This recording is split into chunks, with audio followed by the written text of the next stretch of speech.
Olá, pessoal! Sejam muito bem-vindos ao nosso podcast. E para nos ajudar nesse bate-papo de hoje, convidamos a professora Juliane Piazon Gomes, da Universidade Tecnológica Federal do Paraná. Olá, espero que todos estejam bem e é um prazer estar aqui participando de mais um projeto da nossa universidade. Eu sou responsável pela disciplina de Bioquímica de Alimentos e Segurança de Alimentos do nosso curso. Hoje, então, nós vamos conversar sobre um tema extremamente importante para a nossa saúde e também para a indústria de alimentos, que são os perigos físicos, químicos e biológicos presentes nos alimentos. Os perigos físicos, biológicos e químicos, eles podem comprometer a segurança dos alimentos e causar riscos à saúde do consumidor. Esses contaminantes, eles podem surgir em diferentes etapas da produção, processamento, armazenamento e também distribuição dos alimentos. Juliane, diante disso, como os perigos físicos, químicos e biológicos podem surgir em diferentes etapas da cadeia produtiva dos alimentos? E quais exemplos reais mostram a importância do controle desses riscos? Em relação aos perigos físicos, podemos encontrar pedras na matéria-prima, como no feijão, insetos, pedaços de madeira, plásticos, parafusos, fios de cabelo, unha e outros corpos estranhos podem ser encontrados nos alimentos ou na água. Um exemplo foi uma mulher que encontrou um fio de cabelo em uma barra de cereal. Isso mostra a importância do treinamento de funcionários para enfatizar o uso do uniforme completo para quem trabalha com os alimentos.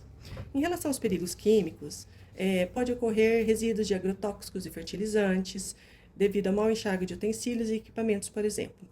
Ocorreu alguns anos atrás a contaminação no achocolatado durante o processo de higienização dos equipamentos, onde houve uma falha em uma das linhas e aí invasou o produto com um produto utilizado para limpeza à base de água e detergente líquido. Em relação aos perigos biológicos, temos as bactérias, vírus, fungos e parasitas que podem causar doenças transmitidas por água e alimentos. Essa contaminação pode ocorrer pela contaminação da água de irrigação, adubagem incorreta, contaminação cruzada no transporte, presença de pragas e roedores, higienização inadequada de máquinas, falta de higiene dos manipuladores, falhas no processo térmico, por exemplo, na pasteurização, deixar os alimentos na temperatura ambiente e o uso de utensílios contaminados. Um exemplo que nós tivemos esse ano foi que a Anvisa proibiu a comercialização, a distribuição e o uso de alguns lotes de fórmulas infantis produzidas por uma multinacional, e a medida foi adotada após a identificação de uma toxina produzida pela bactéria Bacillus cereus. Agora, sabendo o que são esses perigos e onde os encontramos, qual perigo costuma representar o maior desafio de controle dentro da indústria alimentícia e por quê, prof? O biológico é, sem dúvida, o que representa o maior desafio de controle dentro da indústria de alimentos. Pela capacidade de multiplicação das bactérias, os micro-organismos patogênicos são invisíveis a olho nu e, na maioria das vezes, não alteram as características sensoriais dos alimentos. E também devido à formação de esporos e biofilmes, que fica mais difícil a forma de eliminá-los. É possível, então, professor, ocorrer uma contaminação cruzada dentro da indústria de alimentos? Sim, é possível. A contaminação cruzada ocorre quando micro-organismos, substâncias químicas ou materiais estranhos passam de um alimento, superfície ou equipamento contaminado para outro alimento. Isso pode acontecer pelo uso inadequado de utensílios, mãos mal higienizadas, equipamentos sujos, armazenamento incorreto ou contato entre alimentos crus e prontos para o consumo. Falando agora um pouco sobre os perigos químicos, como as substâncias químicas, como os agrotóxicos, podem chegar à mesa do consumidor? Eles podem chegar aos alimentos quando são aplicados de forma inadequada nas plantações, em excesso ou sem respeitar o tempo de carência antes da colheita. Os resíduos químicos permanecem nos alimentos e podem ser consumidos pelas pessoas. Temos visto que casos de recolhimento de alimentos, conhecidos como recal, e a contaminação alimentar têm aparecido com frequência nas notícias. Na prática, quais impactos essas falhas podem gerar para a saúde pública e para a imagem das indústrias de alimentos?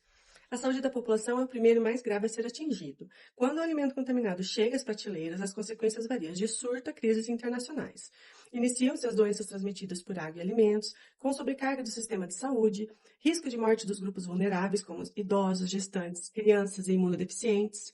Já para a empresa que fabricou o alimento, o processo de recall gera danos para sua reputação, confiança e saúde financeira. Então, tem uma destruição da confiança, do valor da marca, além do prejuízo financeiro. Sabendo de tudo isso, quais medidas poderiam ser tomadas para garantir a segurança dos alimentos?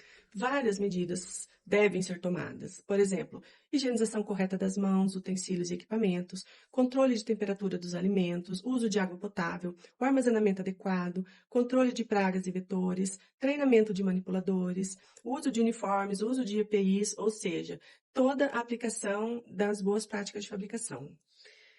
Foi muito bom, prof, todo esse episódio que tivemos, mas infelizmente ele está chegando ao fim. Mas foi uma conversa muito enriquecedora e agradecemos imensamente a participação da professora Juliane por compartilhar tanto conhecimento com a gente.